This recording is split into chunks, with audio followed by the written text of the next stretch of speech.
आज हम जानेंगे खिलजी वंश से संबंधित महत्वपूर्ण ऑब्जेक्टिव प्रश्न जो आपके बहुत सारे कॉम्पिटिटिव एग्जाम में पूछे जा सकते हैं। तो आइए बढ़ते हैं क्वेश्चन नंबर 1 की ओर। खिलजी वंश के संस्थापक कौन थे? ऑप्शन: अलाउद्दीन खिलजी, जलालुद्दीन फिरोज खिलजी, मुबारक खिलजी, खुसरो खां। इसका सही उत्तर हो जाएगा ऑप्शन है जलालुद्दीन फिरोज खिलजी। नेक्स्ट क्वेश्चन, किलखोरी दिल्ली सल्तनत के किस वंश की राजधानी थी? दिल्ली सल्तनत में कुल 5 राजवंशों ने शासन किया था। तो वही पूछ रहा है, किलखोरी दिल्ली सल्तनत के किस वंश की राजधानी थी? ऑप्शन है गुलाम वंश, खिलजी वंश, तुगलक वंश, सैयद वंश। इसका सही उत्तर हो जाएगा ऑप्शन बी खिलजी वंश। Question number next, Alauddin Khilji का अन्य नाम क्या था? ऑप्शन ए सिकंदर सानी, ऑप्शन बी द्वितीय सिकंदर, ऑप्शन सी ए और बी दोनों, ऑप्शन डी इनमें से कोई नहीं। इसका सही उत्तर हो जाएगा ऑप्शन सी ए और बी दोनों। क्वेश्चन नंबर नेक्स्ट की ओर बढ़ते हैं। ख्वाय जुनूल फुतू पुस्तक के लेखक कौन थे? ख्वाय नुजुल फुतू पुस्तक के लेखक कौन थे?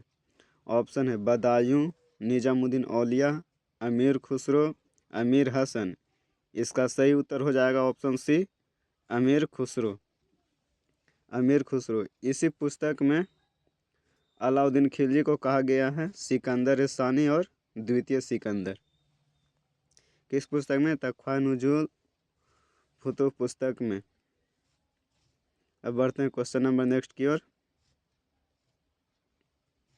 अलाउद्दीन खिलजी ने किस का नकल करके अलाई मीनार का निर्माण करवाया था?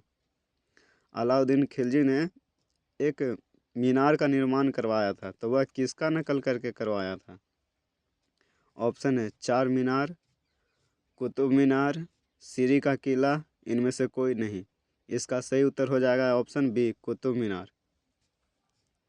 नेक्स्ट क्वेश्चन, इनमें से किसका निर्माण अलाउद्दीन खिलजी ने किया था? ऑप्शन है सीरी का किला, हजार खंबा महल, जमायत खाना मस्जिद, डी इनमें से सभी। इसका सही उत्तर हो जाएगा ऑप्शन डी इनमें से सभी। क्वेश्चन नेक्स्ट की ओर बढ़ते हैं। इस्लामिक वास्तुकला का रत्न किसे कहा जाता है? ऑप्शन है अलाई दरवाज़ा, कुबत उल मस्जिद, सीरी का किला, इनमें से कोई नहीं। इसका सही उत्तर हो जाएगा ऑप्शन ए अलाई दरवाज़ा। अलाई दरवाज़ा को इस्लामिक वास्तुकला का रत्न कहा जाता है। नेक्स्ट क्वेश्चन, दिल्ली सल्तनत का कौन ऐसा शासक था जिसने सैनिकों को वेतन देना शुरू किया था? ऑप्शन है बलबन, अलाउद्दीन खिलजी, फिरोज शाह तुगलक, इब्राहिम लोदी। इसका सही उत्तर हो जाएगा option B Alauddin Khilji. Question number next की ओर बढ़ते हैं। खिलजी वंश के किस शासक ने बाजार नियंत्रण प्रणाली को लागू किया था? खिलजी वंश के किस शासक ने बाजार नियंत्रण प्रणाली को लागू किया था? बाजार नियंत्रण प्रणाली या वस्तु नियंत्रण प्रणाली। ऑप्शन है मुबारक खिलजी, महमूद खिलजी, खुसरो खां, अलाउद्दीन खिलजी। इसका सही उत्तर हो जाएगा option D Alauddin Khilji. Next question, इनमें से कौन सा धार्मिक कर नहीं था? इनमें से कौन सा कर धार्मिक कर नहीं था? कर बोले तो टैक्स को कर बोला जाता है। ऑप्शन ए जजिया कर, ऑप्शन बी जक़ात, ऑप्शन सी खराज, ऑप्शन डी इनमें से सभी। इसका सही उत्तर हो जाएगा ऑप्शन सी खराज। खराज कर है जो धार्मिक कर नहीं है, यह भूमि से संबंधित टैक्स था खराज कर। क्वेश्चन नंबर नेक्स्ट, दुधारू पशुओं पर कौन कर लगता था? दुधारू पशुओं पर कौन सा टैक्स लगता था? ऑप्शन है गढ़ी कर, ऑप्शन बी जक़ात कर, ऑप्शन सी खराज कर, ऑप्शन डी चराई कर। दुधारू पशुओं पर चराई कर लगता था, option D. Question number next, Alauddin Khilji भू राजस्व में उपज का कितना प्रतिशत टैक्स लिया करता था? ऑप्शन है 20%, 30%, 40%, 50%। इसका सही उत्तर हो जाएगा ऑप्शन डी 50%। क्वेश्चन नेक्स्ट, अस्थायी गुप्तचर की नियुक्ति किसने किया था? अस्थायी गुप्तचर की नियुक्ति किसने किया था? ऑप्शन है जलालुद्दीन खिलजी, अलाउद्दीन खिलजी, महमूद खिलजी, मुबारक खिलजी। इसका सही उत्तर हो जाएगा ऑप्शन बी अलाउद्दीन खिलजी। और ये अस्थायी गुप्तचर को शुरू कौन किया था? अस्थायी गुप्तचर संस्था को शुरू किसने किया था? तो बलबन ने अस्थायी गुप्तचर को शुरू किया था। और इसमें नियुक्ति करना किसने शुरू किया? तो अलाउद्दीन खिलजी ने। क्वेश्चन नंबर नेक्स्ट, मुगलों के प्रति रक्त और लौह की नीति किसने अपनाया था? मंगोलों के प्रति रक्त और लौह की नीति किसने अपनाया था? ऑप्शन है अलाउद्दीन खिलजी, जलालुद्दीन खिलजी, मुबारक खिलजी, खुसरो खां।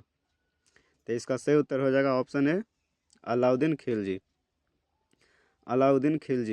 अलाउद्दीन खिलजी का उत्तरी हिस्सा मंगोलों आक्रमण के कारण कमज़ोर हो गया था। इस कारण इसने मंगोलों के प्रति रक्त एवं लौह की नीति अपनाया था। Question number next, Alauddin Khilji का कौन सेनापति मंगोल आक्रमण के दौरान मारा गया था? ऑप्शन है नुसरत खां, ऑप्शन बी उलुग खां, ऑप्शन सी जाफर खां, ऑप्शन डी मलिक काफूर। इसका सही उत्तर हो जाएगा ऑप्शन सी जाफर खां। जाफर खां मंगोलों से युद्ध करते समय इसकी मृत्यु हो गई थी। मलिक काफूर का अन्य नाम हजार दिनारी भी है। मलिक काफूर को हजार दिनारी के नाम से भी जाना जाता है। क्वेश्चन नंबर नेक्स्ट, 1303 ईस्वी में चित्तौड़गढ़ का युद्ध राणा रतन सिंह किसके साथ लड़े थे?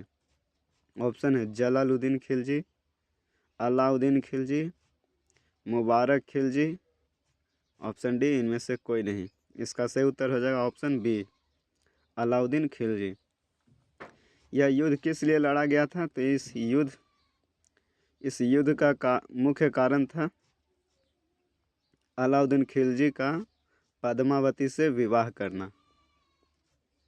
Question number next, Alauddin Khilji के आर्थिक कार्यों की चर्चा किस पुस्तक से मिलती है?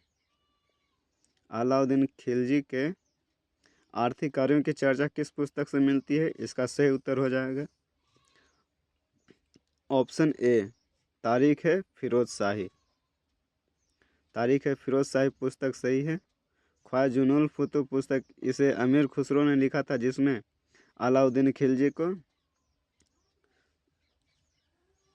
सिकंदर सानी कहा गया था।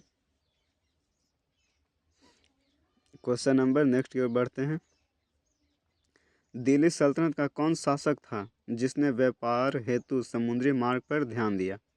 ऑप्शन है इल्तुतमिश, अलाउद्दीन खिलजी, मोहम्मद बिन तुगलक, सिकंदर लोदी। इसका सही उत्तर हो जाएगा option B Alauddin Khilji.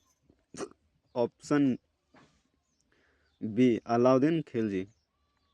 Question number next, Khilji वंश के किस शासक ने खलीफा पद को समाप्त कर दिया था? ऑप्शन है अलाउद्दीन खिलजी, महमूद खिलजी, मुबारक खिलजी, खुसरो खां। इसका सही उत्तर हो जाएगा ऑप्शन सी मुबारक खिलजी। मुबारक खिलजी ने खलीफा के पद को समाप्त कर दिया था। क्वेश्चन नेक्स्ट, खिलजी वंश के अंतिम शासक कौन था? खिलजी वंश के अंतिम शासक कौन था? ऑप्शन है महमूद खिलजी, मुबारक खिलजी, खुसरो खां, इनमें से कोई नहीं। इसका सही उत्तर हो जाएगा ऑप्शन सी खुसरो खां। खुसरो खां इसका सही उत्तर हो जाएगा। यह खिलजी वंश के अंतिम शासक थे।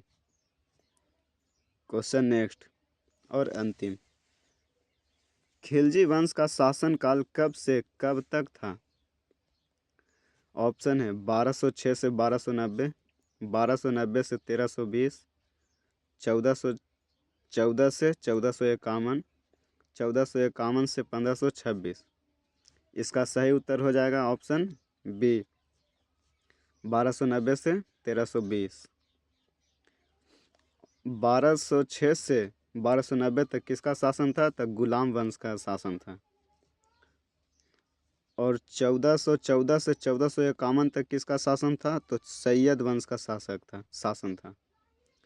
और ऑप्शन डी में दिए हुए 1451 से 1526, तो यह किसका शासन था? तो यह लोदी वंश का शासन था 1451 से 1526 तक। वीडियो में अंत तक बने रहने के लिए धन्यवाद।